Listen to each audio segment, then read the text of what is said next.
여러분, 혹시 이런 순간이 있나요? 분명히 살아는 있는데 도대체 어디로 가야 할지 알 수 없는 순간. 집으로 가야 하는지, 병원으로 가야 하는지, 경찰서로 가야 하는지, 아니면 그냥 아무 데나 멀리 사라져 버리고 싶은지조차 스스로도 알 수 없는 순간. 이범선의 단편 소설 오발타는 바로 그런 사람의 이야기입니다. 전쟁은 끝났지만 삶은 끝나지 않았고 살아남았지만 제대로 살아갈 수는 없었던 사람들. 고향을 잃고 가족을 지켜내지 못하고 가난과 죄책감과 절망 속에서 하루하루를 견디던 한 남자. 그 이름은 송철호입니다. 오늘은 이범선의 오발탄을 함께 따라가 보겠습니다. 이야기의 중심에는 철호라는 남자가 있습니다. 철호는 계리사 사무실에서 일하는 서기입니다. 좋은 직장도 아니고 큰 돈을 버는 자리도 아닙니다. 그저 매일 출근하고 맡은 일을 처리하고 월급날을 기다리며 가족을 먹여 살리려고 애쓰는 사람입니다. 그런데 문제는요, 성실하다고 해서 삶이 반드시 성실하게 보답해주지는 않는다는 겁니다. 철호의 가족은 원래 북쪽에서 살던 사람들입니다.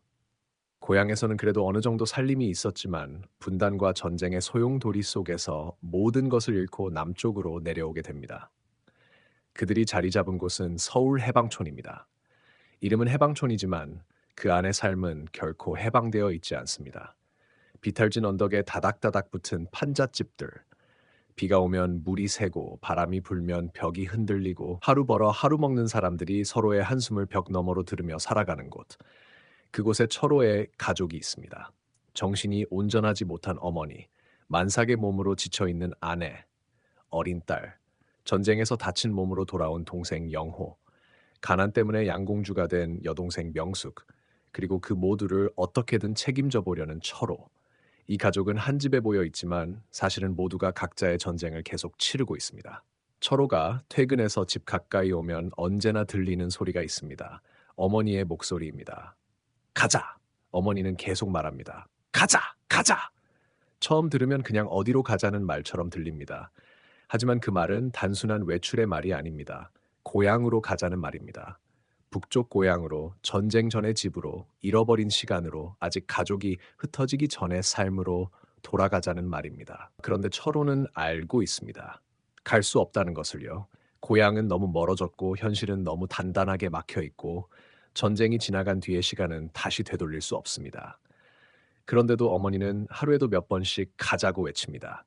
그 말은 병든 어머니의 헛소리이면서도 동시에 이 가족 모두의 마음속에 박힌 가장 깊은 절망처럼 들립니다. 이 지옥 같은 삶에서 벗어나고 싶다. 어디든 좋으니 여기가 아닌 곳으로 가고 싶다. 하지만 갈 곳은 없다. 철호는 그 소리를 들을 때마다 가슴이 무너집니다. 왜냐하면 그 자신도 사실 어디로 가야 할지 모르기 때문입니다. 집안에는 철호의 아내가 있습니다. 아내는 만삭입니다. 아이를 낳을 날이 가까워졌지만 몸은 이미 많이 지쳐 있습니다.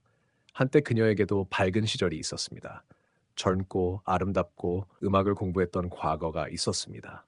하지만 지금의 그녀는 해방촌 판잣집 안에서 가난과 임신, 피로와 체념을 함께 견디고 있습니다. 그녀는 크게 소리치지도 않습니다. 억울하다고 울부짖지도 않습니다. 그저 조용히 지쳐 있습니다. 그 조용함이 더 아픕니다. 사람이 정말 지치면 화를 낼 힘도 없어지니까요. 철호는 그런 아내를 봅니다. 아프다는 것도 알고 힘들다는 것도 알고 쉬게 해주어야 한다는 것도 압니다.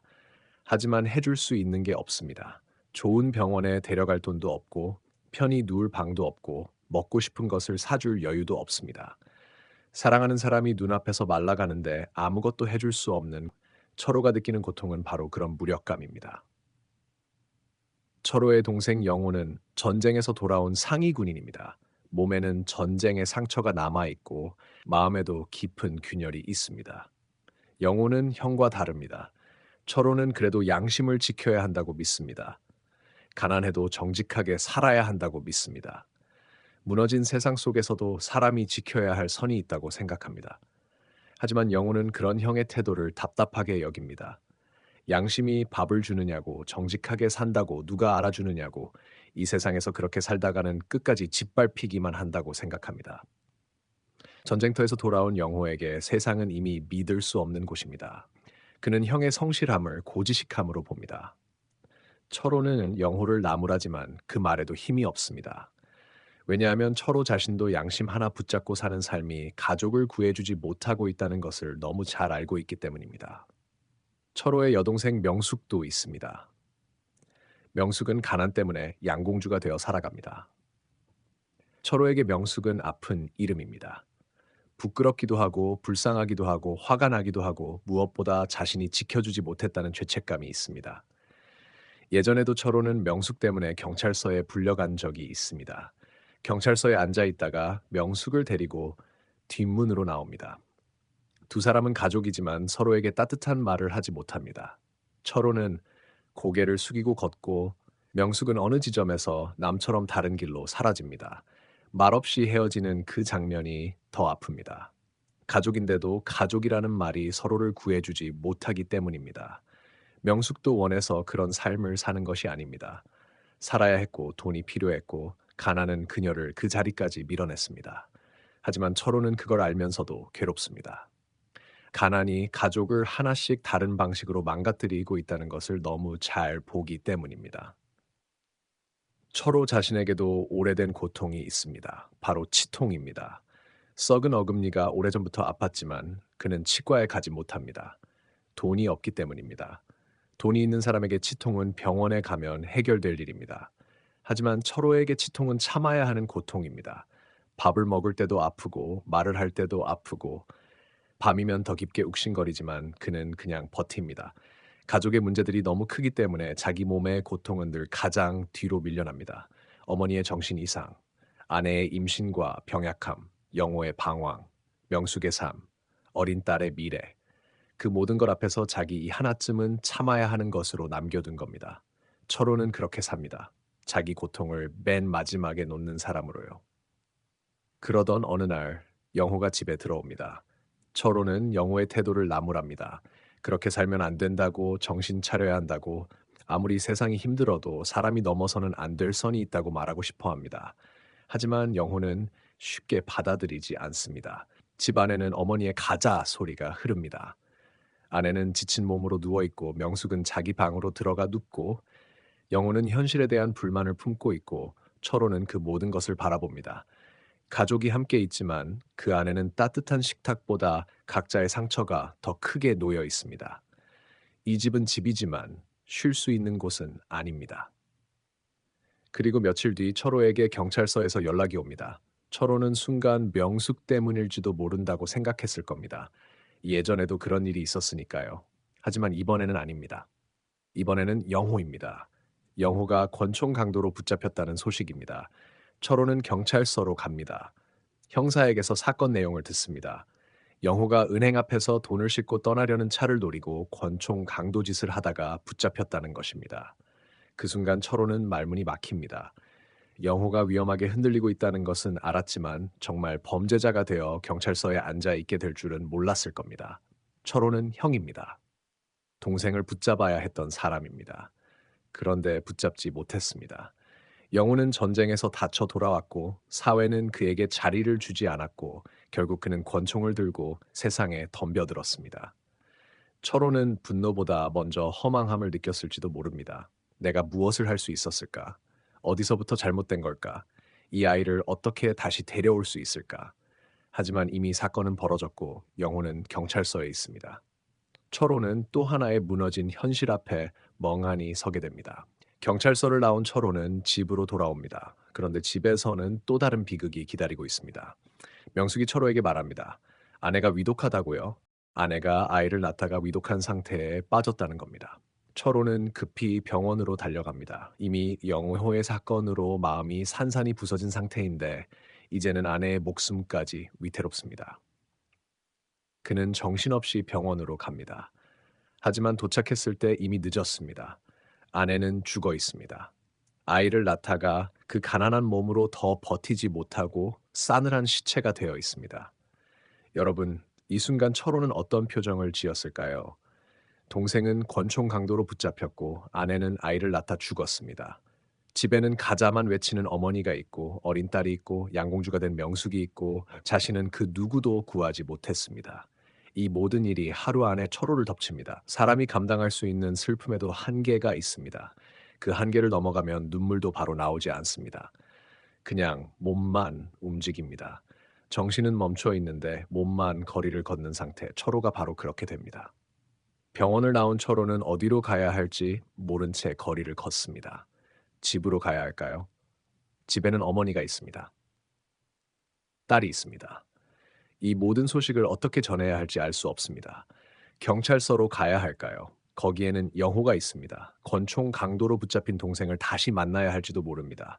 병원으로 돌아가야 할까요? 거기에는 방금 죽은 아내가 있습니다. 철호는 걸어갑니다. 그러다 갑자기 오래 참아왔던 치통이 다시 심하게 밀려옵니다. 마치 삶의 모든 고통이 입안에 썩은 이 하나에 몰려든 것처럼 그 통증은 견딜 수 없이 커집니다. 철호는 치과로 들어갑니다. 그동안 돈이 없어 뽑지 못했던 그 썩은 이를 뽑기로 합니다. 의사는 만류합니다. 한꺼번에 뽑으면 안 된다고 몸이 견디지 못할 수 있다고 말합니다. 하지만 철호는 그 말을 듣지 않습니다. 그는 아픈 이를 모두 뽑아버립니다. 이 장면은 단순히 치과에서 이를 뽑는 장면이 아닙니다. 철호가 자기 안에 쌓인 고통을 한꺼번에 뽑아내고 싶어하는 장면처럼 느껴집니다.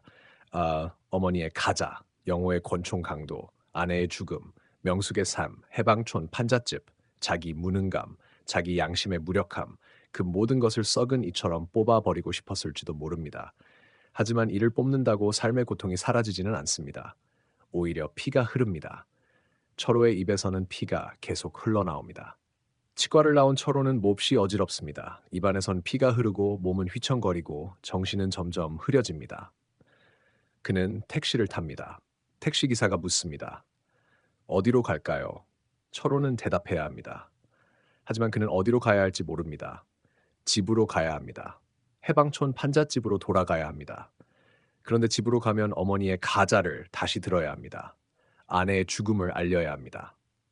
어린 딸을 봐야 합니다. 명숙을 봐야 합니다. 경찰서로 가야 할까요? 영호가 있습니다. 병원으로 가야 할까요? 아내가 있습니다. 철호는 행선지를 말합니다. 해방촌으로 가자고 했다가 경찰서로 가자고 하고 다시 병원으로 가자고 합니다. 택시는 움직이지만 철호의 삶은 방향을 잃었습니다. 문제는 길이 아닙니다. 삶의 목적지입니다. 갈 곳은 너무 많지만 정작 갈 수 있는 곳은 없습니다. 그리고 그 순간 어머니의 말이 철호의 입에서도 되살아납니다. 가자. 그는 이제 어머니처럼 말합니다. 가자. 어디로 가는지도 모르지만 가자. 이 말은 더 이상 고향으로 가자는 말만이 아닙니다. 이 현실에서 벗어나고 싶은 말, 이 고통에서 달아나고 싶은 말, 하지만 어디로도 갈 수 없는 사람의 말입니다. 택시 안에서 철호의 의식은 점점 흐려집니다. 입에서 흐르는 피는 옷을 적십니다. 그는 어렴풋이 생각합니다. 나는 혹시 잘못 발사된 탄환 같은 존재가 아닐까. 목표도 없이 튀어나와 어디에 박혀야 할지도 모른 채 허공을 떠도는 탄환, 조물주가 잘못 쏜 오발탄. 이 생각이 작품의 제목과 맞닿습니다. 택시기사는 그런 철호를 보고 짜증스럽게 중얼거립니다. 어쩌다가 오발탄 같은 손님이 걸렸다고요? 하지만 그 말은 철호 한 사람에게만 향하는 말이 아닙니다. 이 작품 속 사람들은 모두 어딘가 잘못 발사된 탄환처럼 보입니다. 어머니는 고향으로 가고 싶지만 갈 수 없습니다. 아내는 한때 꿈이 있었지만 가난 속에서 아이를 낳다 죽습니다. 영호는 전쟁에서 돌아왔지만 사회 속에 자리를 잡지 못하고 권총 강도가 됩니다. 명숙은 가족의 울타리 안에 있어야 할 사람이었지만 가난 때문에 거리로 밀려납니다. 철호는 양심과 성실을 붙잡고 살았지만 그 성실함으로 가족을 구하지 못합니다. 모두가 어디론가 발사되었지만 아무도 자기 자리에 제대로 닿지 못합니다. 여러분, 오발탄을 다 듣고 나면 가장 오래 남는 말은 아마도 가자일 것입니다. 어머니의 가자는 고향으로 돌아가자는 말입니다. 하지만 철호의 가자는 어디로든 가야 하지만 어디로도 갈 수 없는 사람의 말입니다. 그 짧은 말 안에는 월남민의 절망, 전쟁 이후의 빈곤, 가족을 지키지 못한 가장의 무력감, 그리고 시대 전체의 막막함이 들어 있습니다. 철호는 나쁜 사람이 아닙니다. 오히려 너무 성실하고 너무 양심적이고 너무 오래 참고 살아온 사람입니다. 그런데도 그는 무너집니다. 그래서 이 작품은 더 아픕니다. 나쁜 사람이 벌을 받는 이야기가 아니라 착하게 버티려던 사람이 현실에 짓눌려 방향을 잃는 이야기이기 때문입니다. 자, 오늘은 이범선의 오발탄을 함께 나누어 봤습니다. 이 작품을 다시 떠올리실 때 그냥 가난한 가족의 비극으로만 남지 않았으면 좋겠습니다. 이건 전쟁이 끝난 뒤에도 끝나지 않은 고통 속에서 갈 곳을 잃은 사람들의 이야기입니다. 그리고 철호라는 한 인간이 끝내 자기 삶의 목적지를 찾지 못한 채 택시 안에서 무너져가는 이야기입니다. 그가 정말 오발탄이었다면 그를 잘못 쏜 것은 누구였을까요? 철호 자신이었을까요? 전쟁이었을까요? 가난이었을까요? 아니면 그런 사람들을 갈 곳 없이 몰아넣은 그 시대 전체였을까요? 그 질문이 남기 때문에 오발탄은 지금도 오래 아픈 작품으로 남아 있습니다. 오늘도 함께 해주셔서 감사합니다. 다음 시간에도 이렇게 오래 남는 이야기로 다시 만날게요. 구독과 좋아요는 큰 힘이 됩니다. 고맙습니다.